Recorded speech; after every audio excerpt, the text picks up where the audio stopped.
طبق قرار حکومت جمهوری تاجیکستان و رئیس ولایت سوخت درباره سریوقت آماده نمودن ساحه‌های اقتصادیات و اجتماعیات برای فعالیت منتظم و ثمربخش در دوره تیر ماه زمستان سالهای 2021-2022 در شهر و ناحیه‌ها تشکیلات و مؤسسه‌های ولایت سوخت نقشه چاره‌بینی‌ها تصدیق و کارهای آمادگی به انجام رسانیده شدند. از آمادگی ساحه‌های راه و کمونیکاسیون، خواجگی‌های منزلی و کمونالی، برق، مؤسسه‌های ساحه معارف و حفظ اجتماعی، حالت راه‌ها، مؤسسه‌های تحصیلاتی تا مکتبی و میانه عمومی دوره زمستان وابسته است. برای ساخته راهداری، ذخیره مواد ضد لغزش و آماده نمودن تکنیکی و مکانیزم‌های مؤسسه‌های دولتی نگهداری راه‌های اتومبیلگرد از چاره‌بینی‌های اساسی آمادگی به دوره تیر ماه زمستان بوده.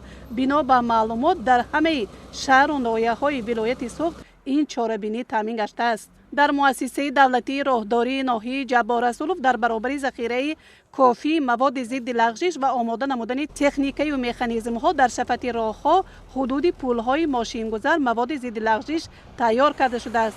این امکان می‌دهد که راه‌های اتومبیلگرد اهمیت بین‌المللی و جمهوریوی داشته سری وقت با مواد کارکرد کرده شوند.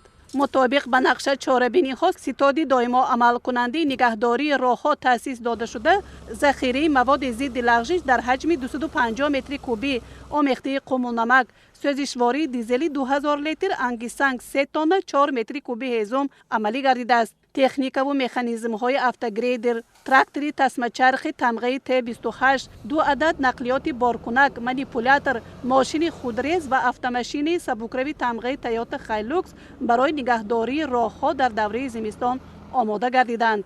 در ایده از مؤسسه‌های تحصیلاتی تا مکتبی و میانه عمومی ناحیه جبار رسولوف انگشت و دیگر سوزشواری مطابق به احتیاجات واقعی و در اساس طلبات ترتیب و معیار استفاده انگشت و هیزم در مؤسسه‌های تحصیلاتی تا مکتبی و میانه عمومی که وزارت معارف و علم جمهوری مقرر نموده است ذخیره کرده شده است. تعمیر و آینه‌بندی تریزه‌ها، پیشانیدن تریزه‌ها با مواد گرمی نگهداری از چاره‌بینی‌های آمادگی به زمستان میباشد. این تدبیر بر ضمن گرم کردن بینای حجره ها واسطه نگه داشتن گرمی بوده همزمان صرفه انرژی است. از این رو در بسیار تشکیلات و مؤسسه به این کار اعتبار داده تعمیر و ترمیم درو تریزه ها و پیشاندن تریزه ها با مواد گرمی نگهداری انجام داده شده است. بنا به معلومات شعبه معارف ناحیه جبار رسولوف در ناحیه 42 مؤسسه های مکتبی که از آن 2 مؤسسه مکتبی ابتدایی است و 19 مؤسسه های تا مکتبی که از آن 5 مؤسسه خصوصی هستند فعالیت دارند. بنا به طلبات و احتیاجات در همه مؤسسه های مکتبی و تا مکتبی 767 تن مواد سوخت انگشت‌سنگ یعنی 100% خریداری و ذخیره کرده شده است. 767 تن انگشت‌سنگ قسماً از حساب مبلغ‌های بودجوی به مبلغ 560,000 سامانی و باقی مانده اساساً باغچه و کودکستان‌ها با کمک کمیته پدر و مادران خریداری انگشت‌سنگ را عملی نمودند. آمادگی به دوره تیر ماه و زمستان با استفاده از 2 منبع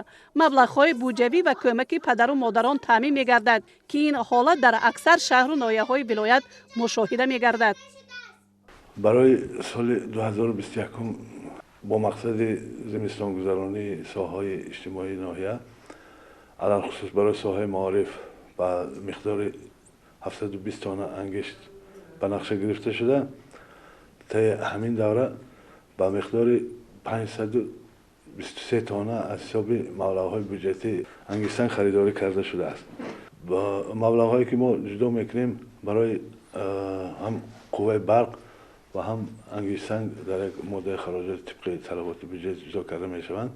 در حالت پیدایش قرضداری از حساب قوه برق باشد مبلغ‌ها برای قوه برق استفاده برده شده از حساب پدر و مادران. این در اساس قرارهای کمیته پدر و مادران از حساب پدر و مادران نیز برای زمستان گذرانی انگشت ذخیره کرده شده است. از تدبیرهای دیگری دوره گذرانی این مرحله به مرحله پیوست نمودن بیناهای تحصیل و تعلیم به مرکزهای یگانه گرمی انتقال دهی است که در ناحیه جبار رسولوف 24 مؤسسه های مکتبی پیچ های افتنامی گرمی انتقال دهی را برای هر 4-5 صنفخانه وصل نمودند که این تدبیر از عامل های با صفت گذراندن دوره است. برای 1066 صنفخانه ها 722 پیچ های بخاری آماده و شینانیده شدند. آن مؤسسه هایی که به دوره تیر ماه و زمستان آمادگی خوب دارند در این دوره ثمره بخش فعالیت میبرند.